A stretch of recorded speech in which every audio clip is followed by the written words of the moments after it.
Good morning, and welcome to Macbeth. It's going to be great. Probably. Hopefully. Maybe you won't hate it. So, we already did all our background, so we are going to jump right on in.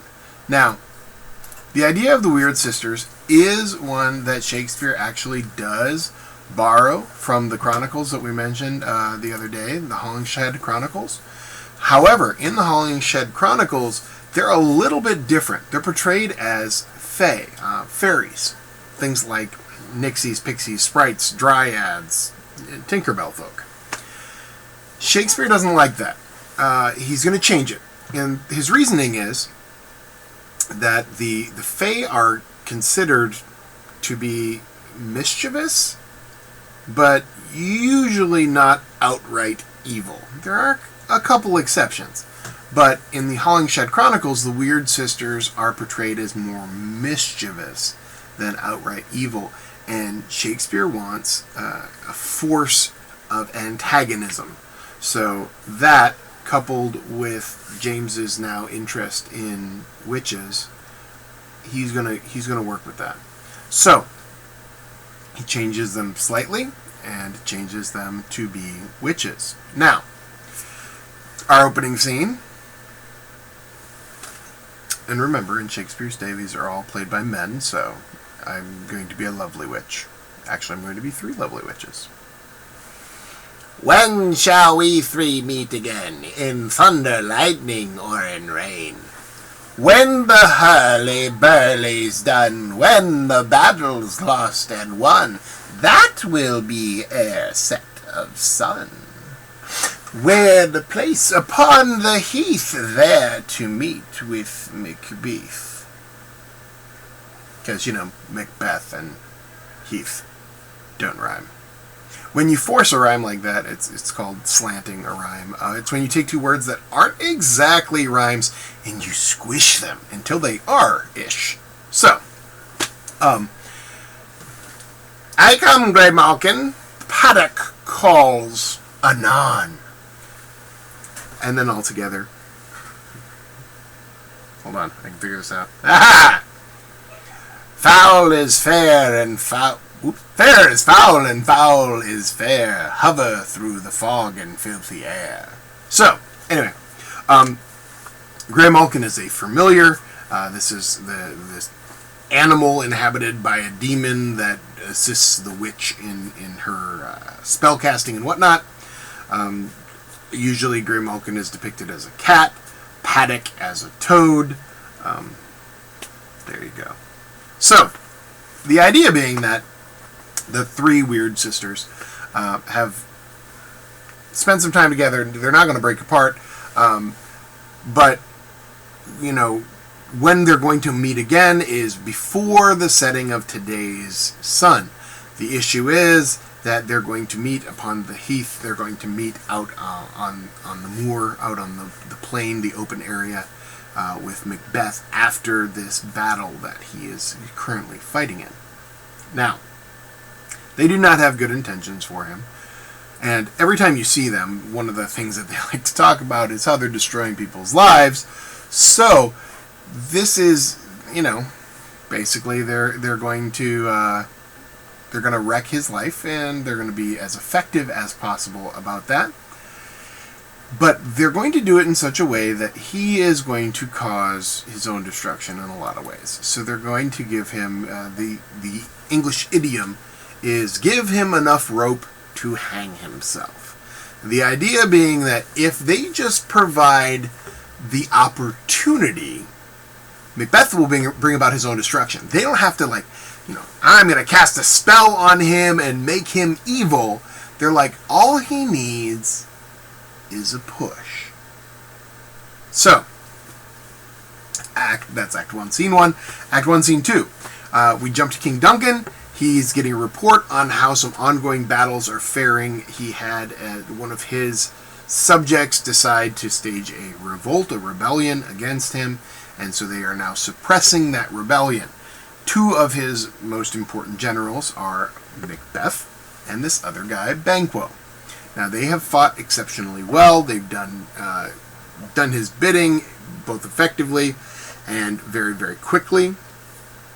So the king decides that he is going to award Macbeth with the land and title, because remember, when you got a title, like, a baron of such and such, that went with a barony. There were lands associated with that title. Now, there are titles that are unlanded titles, but those are very uncommon. So normally, if you get a title, it has land with it. And remember, under the feudal system, that means that that land is yours, but now all the people who live there also pay fealty to you, both in terms of loyalty and also in terms of money. So, it's a big deal. Now, Macbeth is already the Thane. He's the Thane of Glamis, which is one of these areas of land. So he already has subjects that pay him fealty, loyalty, and have, money and tribute goes to him. Now, the king decides that he's going to award Macbeth with the land and title of this other area, this better area, more important area, called Cawdor. Now, the reason he is able to go, oh, hey, I'm going to, grab all this land and this title and give it to somebody else, is because Cawdor is the area that's currently in rebellion. So the guy who has betrayed Duncan and attacked him is the Thane of Cawdor. So he decides that what he's going to do is give these lands to Macbeth. Now, there's some complicated behind-the-scenes politics stuff that we don't need to know. All you do need to know is that these lands, which it is Duncan's right to take away from the current Thane of Cawdor because he was a rebel, should be reassigned to a guy named Macduff. So the king is going to go against tradition and the rules that say this land that they've now had to reconquer goes to Macduff. He's going to assign it to Macbeth instead, which you would think would make Macbeth more loyal to him, but like I said, those witches are just going to give Macbeth a little push, and things aren't going to go super well for Macbeth. By the way, weird aside, in the theater, just like people have a lot of superstitions about the expression good luck, theater people don't like good luck. So in theater, actors, thespians, those who perform on stage, prefer the term what? That's right, break a leg, which, seems worse, but yeah, so they think good luck is actually bad luck to say, and break a leg is good luck. Now, same kind of thing with Macbeth. When actors are putting on the show, they don't refer to Macbeth by the name Macbeth.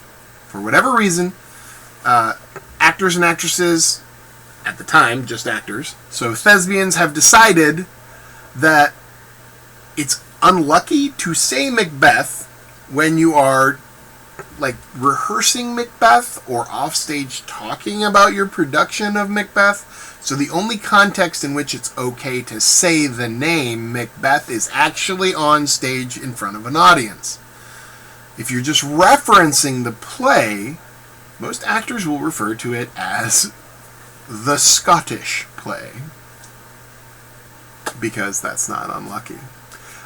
Even things like saying Macbeth instead of Macbeth because, unlucky. Just a weird thing. So, anyway, Act 1, Scene 3, we'll call it Scene 3A, the very beginning.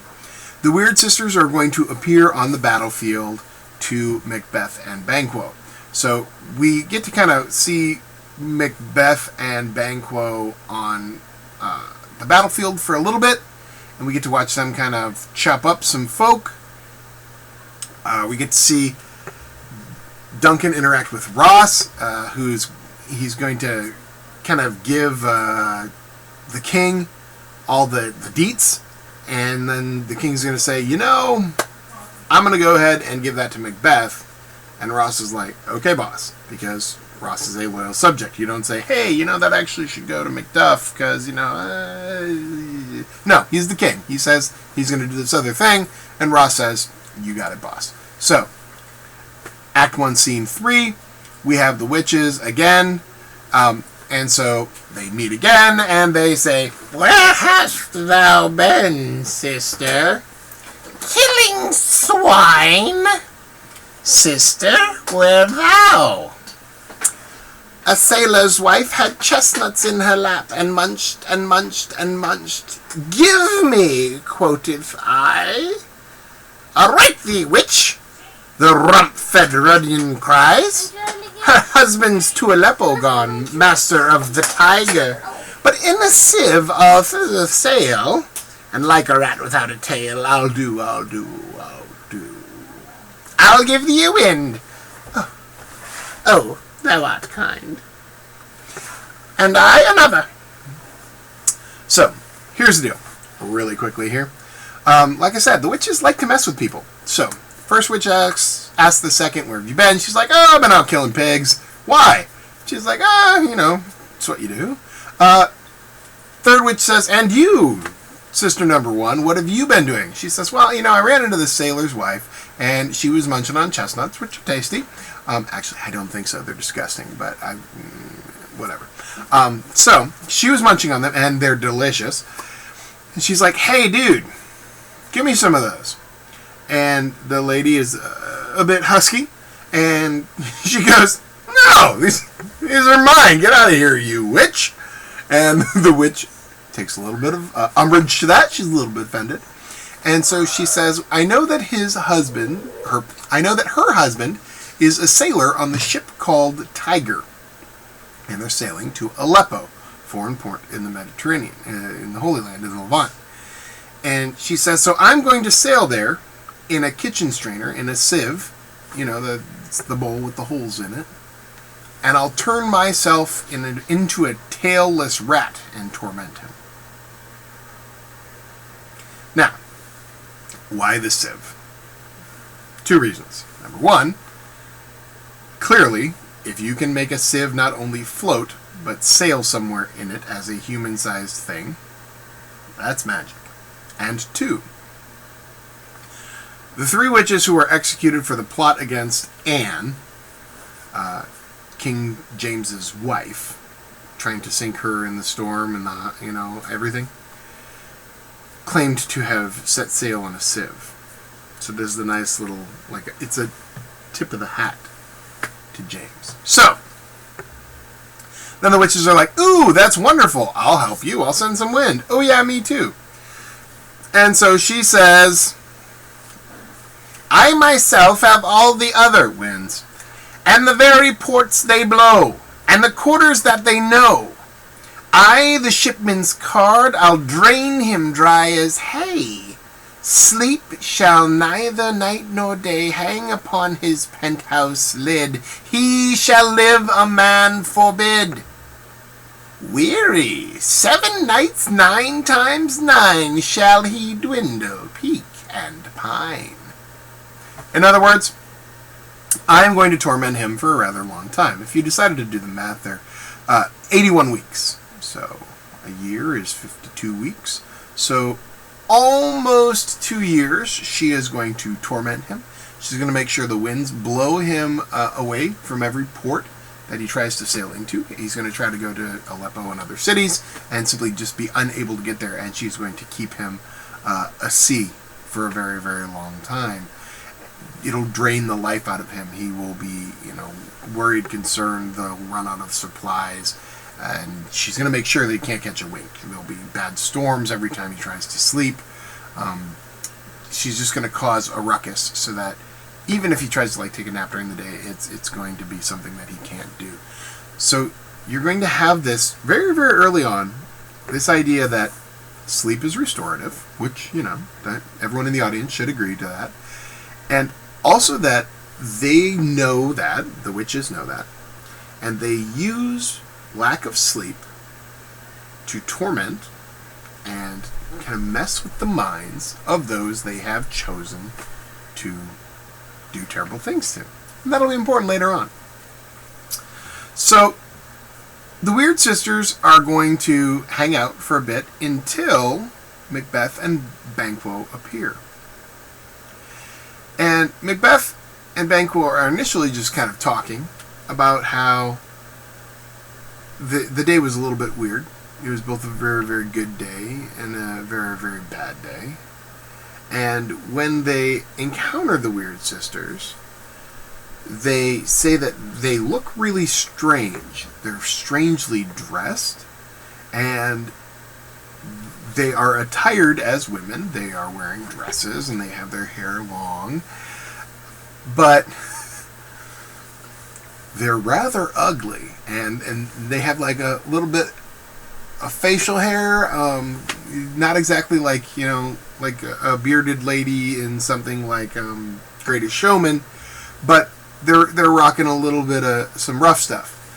And I'll go ahead and I'll post a woodcut from some of the traditional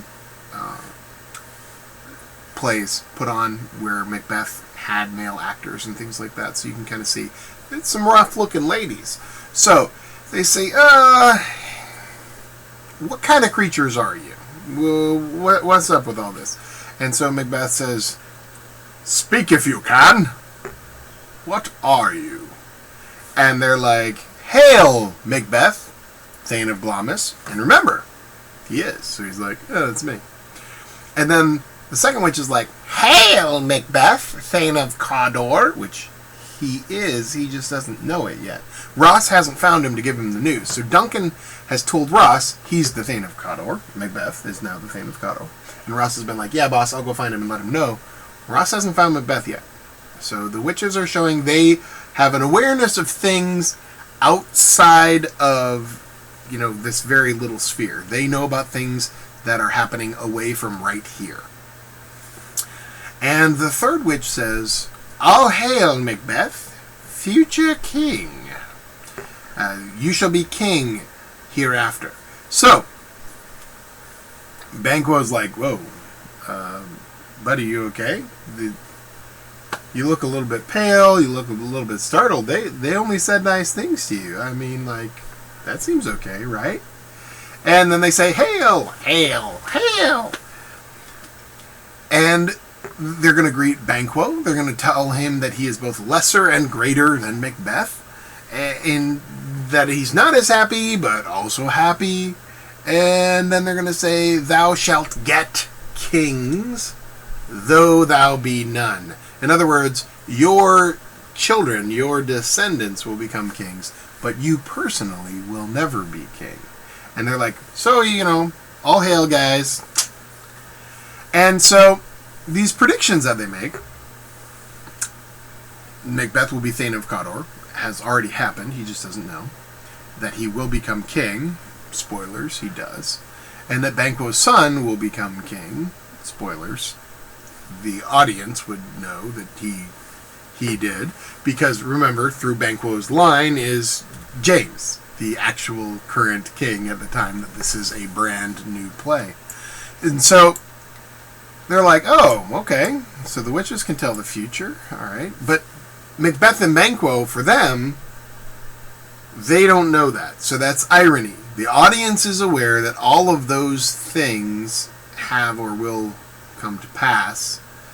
Maybe the audience isn't aware that Macbeth will be king, maybe if nobody spoiled it for them. So they're like, well, they're right about the Cawdor thing, they're right about the Banquo's descendants thing, they're probably right about that. But the characters, Macbeth and Banquo, have no reason to expect that any of those things are true, or untrue for that matter. So, the witches are going to vanish, and you're going to have Ross and Angus enter. Ross and Angus are going to be two of Duncan's other members of kind of his inner circle. And so they're going to appear, and they're going to escort Macbeth and Banquo back to King Duncan. The king wants to talk to you. And so, along the way, Ross is like, hey, Macbeth, good news. The boss made you Thane of Cawdor. And Macbeth is, as I say on the slide, gobsmacked. This is your gob. You talk with it. If you are gobsmacked, your jaw's like hanging open. You're slack-jawed. You are super surprised. So Macbeth is gobsmacked. Prophecy has already come to pass. So, normally we think of prophecies as being something like, I tell you now, and at some point in the future, this will occur. Well, this is like, they told him, and 10 minutes later, it's come to pass. And so Macbeth's like, whoa, what about that other thing they told me, that I would be king? And Banquo kind of leans over and he's like, hey man, remember, devils often tell half-truths in order to bring us to our harm. And, I mean, that's just kind of the perfect line that Macbeth needs to hear, because if he had listened to that line, things may end up going very, very differently in the play, and he doesn't. He ignores it kind of at his peril, which, of course, this is the tragedy of Macbeth. This is not the comedy of Macbeth. So, kind of in the audience, when Banquo's like, hey man, remember, this is kind of the devil can quote scripture for his purpose kind of thing. He says, half-truths are told by the evil in order to bring us to harm. And Macbeth kind of goes, yeah, that's totally true, and then doesn't follow that advice. Because it's a tragedy. That's what happens. So, Act 1, Scene 4, Macbeth and Banquo are going to show up in Duncan's camp. Duncan's going to be like, you guys, I love you guys. You guys are the best. Oh, man, have I told you about these guys, Macbeth and my buddy Banquo? They're amazing. Macbeth, he cut somebody in half. You split him right in twain. It's a great way to say that you cut somebody into two pieces, split in twain. And so he's like, these dudes are just simply the best. And Duncan, at that point, is going to declare Macbeth the Thane of Cawdor, thus kind of officially fulfilling the first of the prophecies of the witches. If you think about it, there's 3 prophecies. They hail him as Thane of Glamis, which he already is, so that doesn't count. Whoop. So they hail him as Thane of Cawdor. So that's the first prophecy. It has now been fulfilled. And they also prophesied that Macbeth would become king, and that Banquo wouldn't, but his children and his children's children would. There you go. Now, Act 1, Scene 5. Lady Macbeth is at home in their castle, in Inverness. Castle Inverness. Now, this is not in Cawdor. This is in Glamis. So, she has no idea that her husband has survived the battle, that her husband has been promoted, essentially. Nothing. So, he has sent her a letter. So, she receives the letter from a messenger.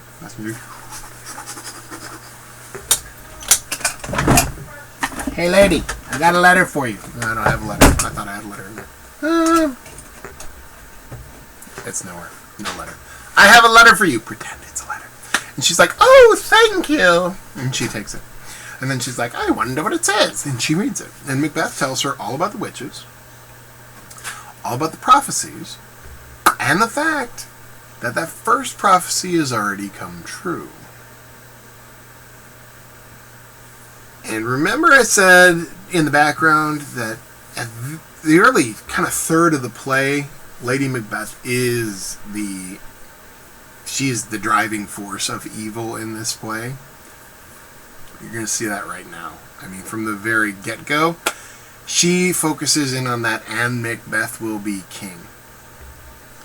And she doesn't say, oh, look, their prophecies have come true. All we have to do is wait. She says, oh, how can we help that along? And she ponders to herself, so that the audience gets to see kind of the type of person she really is. She says that she's concerned that her husband might be too full of the milk of human kindness. In other words, he's too compassionate. He is not ruthless enough. Now, this is a man that we saw in battle on stage, and they talked about him cutting someone in half. And she's like, he's just not... He cares about people too much. He's a people person. I don't think he has what it takes to be king. He is not ruthless enough. But good news, I am. So, she calls out for the spirits that tend on mortal thoughts. That does not mean angels. That means the little demons and imps that, kind of are watching you to tempt you, to remove her feminine gentleness and fill her from the crown, top of your head, to the toe with direst cruelty. Direst is the most dangerous cruelty, the most serious cruelty. So, Macbeth arrives. Hey, honey, I'm home.